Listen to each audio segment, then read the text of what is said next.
Cristiano Ronaldo faz uma declaração polêmica e, ao mesmo tempo, surpreendente sobre Carlo Ancelotti na seleção brasileira. O que estão fazendo com Richard Rios no Benfica depois que ele deixou Palmeiras beira o absurdo. Barcelona e Valência, noite de goleada e recados internos. Endrick fica ou não no Real Madrid?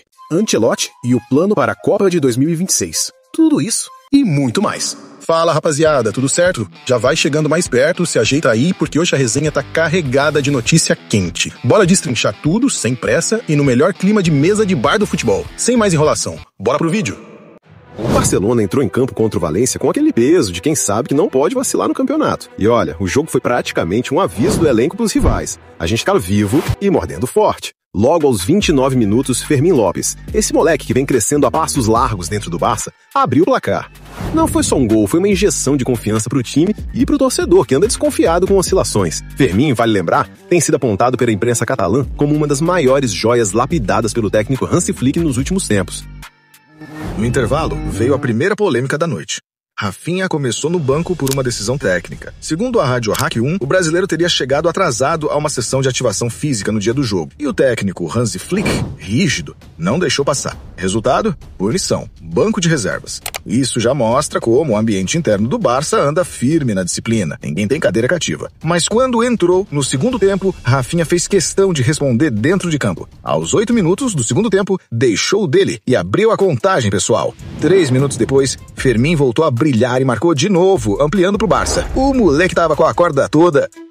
Só que Rafinha também queria mostrar que não ficou abalado com a punição. Marcou seu segundo gol aos 20, transformando a noite em uma dobradinha pessoal.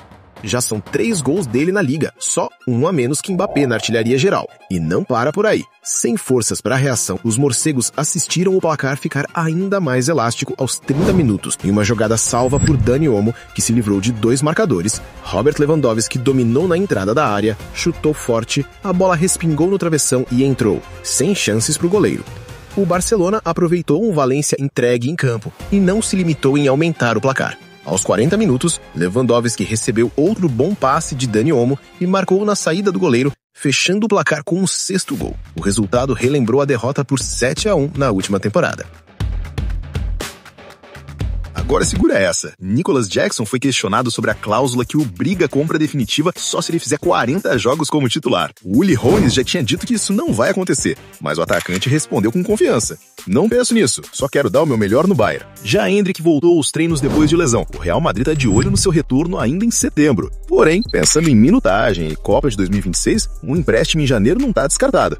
Valência e Celta de Vigo já mostraram interesse. A vida do torcedor do Manchester United está um verdadeiro teste de paciência. Se você acha que já sofreu com seu time, pode acreditar. Quem veste vermelho em Old Trafford está encarando uma montanha russa que só desce. O clube conseguiu bater recorde negativo e emplacou o pior início de temporada desde 1992. Isso mesmo, mais de 30 anos sem ver uma largada tão ruim. Foram 4 rodadas iniciais da Premier League, 12 pontos em jogo. E só 4 pontinhos conquistados. Dá para imaginar a cara da galera que loda o Teatro dos Sonhos, esperando reação e vê só tropeço atrás de tropeço. E o buraco é ainda mais fundo. Desde que o português Rubem Amorim assumiu o comando, lá pela 12ª rodada da última temporada, os números são assustadores.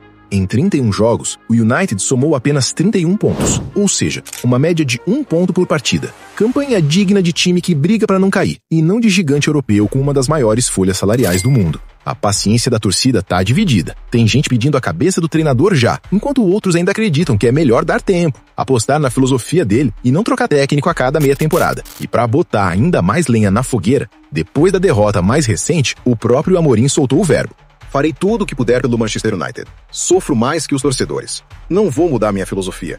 Se os donos quiserem que ela mude, vão ter que trocar de treinador. Traduzindo, ou me aceitam como sou, ou arrumem outro. Forte, né? Só que no futebol inglês, onde pressão é lei, essa declaração soa quase como um desafio aberto. E olha o tamanho da pancada. A última derrota foi um 3-0 no clássico contra o Manchester City, jogando em casa, com o Haaland fazendo o que sabe de melhor e Foden fechando a conta.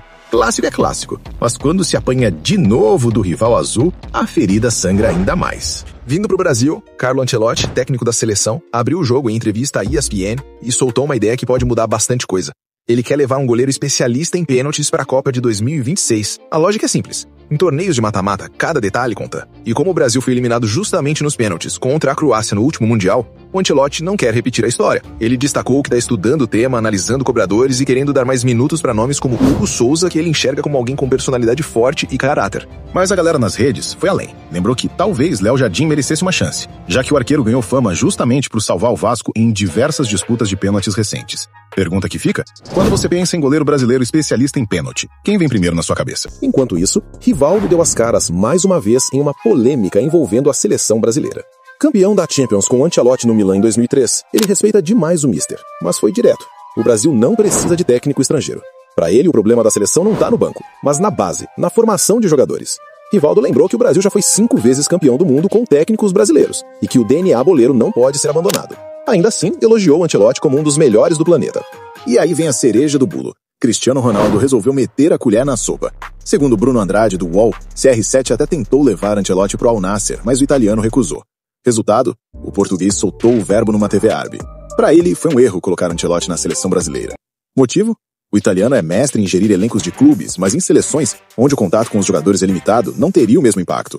Cristiano defendeu que o Mister devia continuar nos clubes, moldando talentos e conquistando Champions, e que o Brasil buscasse alguém mais experiente no universo das seleções. Foi opinião sincera ou dor de cotovelo por não ter conseguido levar Ancelotti para a Arábia? A internet dividiu opiniões, e a resenha ficou ainda mais quente. E claro, teve também o capítulo Neymar. O camisa 10 reencontrou o gramado sintético que ele tanto detesta e não poderia dar em boa coisa. Partida apagada, tornozelo torcido sozinho com menos de 1 minuto de jogo e até uma furada bizarra que virou piada na internet. Depois da partida, ele foi direto ao ponto nas redes sociais. Comprovado, gramado sintético é uma merda. Neymar é um dos líderes do movimento contra os campos artificiais no Brasil, sempre defendendo que isso prejudica o ritmo do jogo e favorece os donos da casa. Pra ele, sintético é pra futebol society, não pro profissional. Mano, a gente sempre mete o pau no torcedor brasileiro por ser impaciente, mas a real é que isso virou regra no mundo inteiro. Hoje, com o celular na mão, a galera quer resposta instantânea. E no futebol não é diferente. Contratou, tem que render já. E é aí que entra o caso Richard Rios. O Benfica pagou 30 milhões de euros no colombiano. Vendeu a ideia de que ele chegava pronto, botou multa de 100 milhões e inflou a expectativa da torcida. Mas, como sempre, o jogador demorou a engrenar. Assim foi no Flamengo, no Guarani, no Palmeiras e agora também em Portugal. Em mais de 8 jogos, 0 gols, 0 assistências. E pronto, já começou a chuva de críticas. Só que tem detalhe. O Richard Rios não é camisa 10 de videogame. Ele é meio-campista moderno, desses que fazem o time jogar, marcam e constroem, mas não aparecem em highlight de TikTok. No Palmeiras, demorou a ter liberdade para brilhar. Na seleção colombiana, rende mais porque pode atacar sem tanta obrigação defensiva. No Benfica, ainda tá nesse processo. E o próprio Richard já falou. Crítica faz parte. Sei de onde eu vim, sei o que posso conquistar. O que resta é trabalhar. Ou seja, pé no chão total. Enfim, a moral da história é simples. O torcedor hoje não tem paciência para adaptação, quer tudo para ontem. Mas se o Benfica segurar a onda, o Rios tem bola para virar peça-chave. Agora, se continuar só na corneta, corre o risco de queimar um talento gigante antes da hora. E aí, você acha que a torcida tá sendo injusta ou a cobrança faz parte quando o cara chega com esse peso? E pra fechar, notícia quente. O Al Nassr, time de CR7, está preparando uma proposta absurda de 130 milhões de euros por um astro inglês do Manchester City. A ideia é torná-lo o inglês mais caro da história. Guardiola, por enquanto, o trata como intocável, mas os árabes confiam que esse caminhão de dinheiro pode fazer o City mudar de ideia. Se sair, só em janeiro dá pra contratar a reposição. O que você acha? Vende por essa bolada ou segura a estrela a qualquer custo? E aí, meu parceiro, o que você achou desse giro? Qual dessas histórias mexeu mais com você?